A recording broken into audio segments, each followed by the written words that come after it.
কোচবিহার পঞ্চানন বর্মা ইউনিভার্সিটির সম্পূর্ণ নতুন শিক্ষানীতি অনুযায়ী প্রকাশিত দ্বিতীয় সেমিস্টারের ভিএসসি এনভায়রনমেন্টাল স্টাডিজ সাজেশন সম্পর্কে আমাদের আজকের এই স্পেশাল ভিডিও।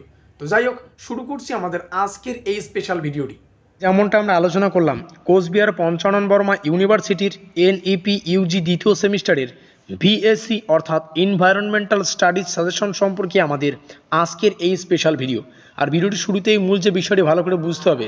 দেখো, আমরা একটা সিরিজ শুরু করেছি যা এখনও কন্টিনিউ চলছে, যেই সিরিজে আমরা গুরুত্বপূর্ণ অর্থাৎ সম্পূর্ণ সিলেবাস থেকে কি বললাম, সম্পূর্ণ সিলেবাস থেকে বাছাই করা গুরুত্বপূর্ণ প্রশ্ন এবং উত্তর সম্পর্কে আমরা আলোচনা করছি।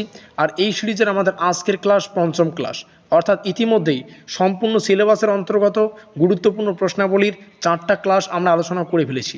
আর ওই ক্লাসগুলোর লিঙ্ক আমি পরপর ডেসক্রিপশন বক্সে প্রদান করে দেবো, তোমরা চাইলে সেখান থেকে দেখে নিতে পারো। তাহলে দেখে নেওয়া যাক আমাদের পঞ্চম ক্লাসের বাছাই করা গুরুত্বপূর্ণ প্রশ্নাবলী এবং তার উত্তর। প্রথম প্রশ্নটা তোমরা দেখতেই পাচ্ছ, 21 নম্বর থেকে শুরু হচ্ছে। এর আগের একটা ক্লাসে সম্ভবত 20খানা ছিল, ঠিক আছে। তো এখানে জানতে চাইছে কোন অরণ্যে সবচেয়ে বেশি প্রজাতির বাস। আমরা যদি 4খানা অপশন দেখি, ক্রান্তীয় শুষ্ক অরণ্য, নাকি ক্রান্তীয় বৃষ্টি অরণ্য, নাকি পর্বত শীর্ষ অরণ্য, এটা তো হবেই না। প্রথমে আমরা দেখতে পাচ্ছি পর্বতে সেরকম হয় না, নাকি ওপরের কোনোটি নয়।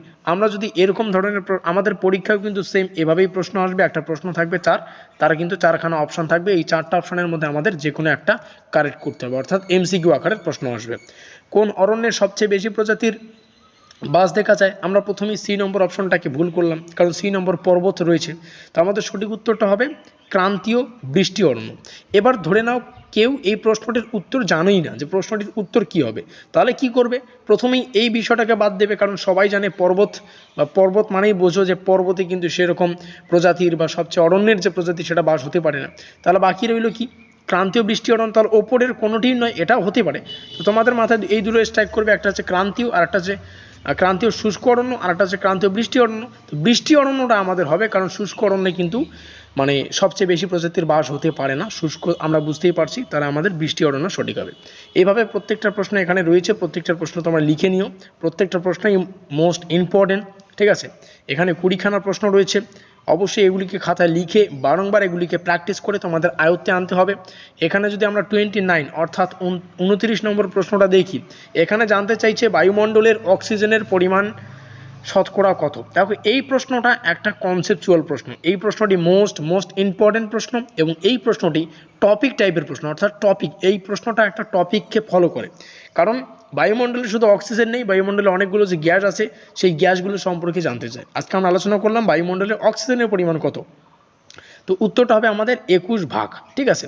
এইভাবে কিন্তু আমরা টপিক ওয়াইজ প্রশ্ন আলোচনা করেছি যে কোন কোন টপিকগুলো মোস্ট ইম্পর্টেন্ট, যেই টপিকগুলো থেকে পরীক্ষায় প্রশ্ন আসেই, তার জন্য একটা সিরিজ আমরা আলোচনা করেছি, অল ইন ওয়ান। ওই সিরিজ সম্পর্কে তোমরা ভিডিওটির শেষে জানতে পারবে। তো একটু অপেক্ষা করো, তোমাদের সামনে প্রত্যেকটা বিষয় কিন্তু তোমাদের সামনেই তুলে ধরবে এখনই। নিচে যদি আসি, প্রত্যেকটা প্রশ্নে আমি জাস্ট তোমাদের সামনে তুলে ধরছি, তোমরা অবশ্যই এগুলিকে খাতায় লিখে রাখবে। যেমনটা বললাম, এখানে দেখো একটা প্রশ্ন এসেছে, বৃষ্টির অলমত্ত মাপার যন্ত্র কি? এখানে হচ্ছে পিএইচ মিটার, ঠিক আছে।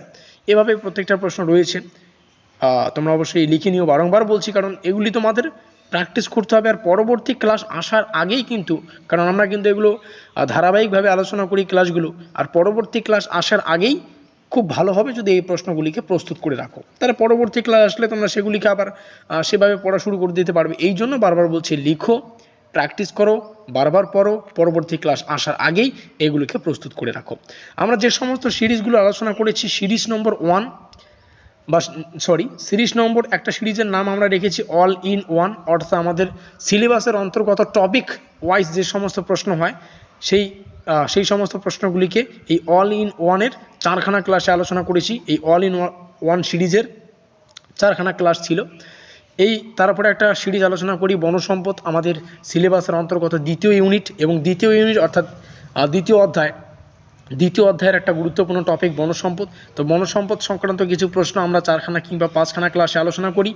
তো এই যে দুটো সিরিজ, একটা হচ্ছে অল ইন ওয়ান যার 4টা ক্লাস, আর একটা সিরিজ হচ্ছে বনসম্পদ যার 4টা ক্লাস। এই দুটো সিরিজের লিঙ্ক তোমরা ডেসক্রিপশন বক্সে পাবে, তোমরা চাইলে সেখান থেকে দেখে নিতে পারো, কিংবা চ্যানেলের প্লেলিস্টে গেলেই তোমরা সেখানে দেখতে পারবে। তো সেখান থেকে অবশ্যই দেখে নিতে পারো।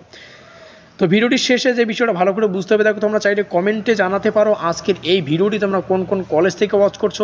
ভিডিওটি যদি ভালো লাগে অবশ্যই লাইক করে দিও, বন্ধুদের কাছে শেয়ার করে দিও।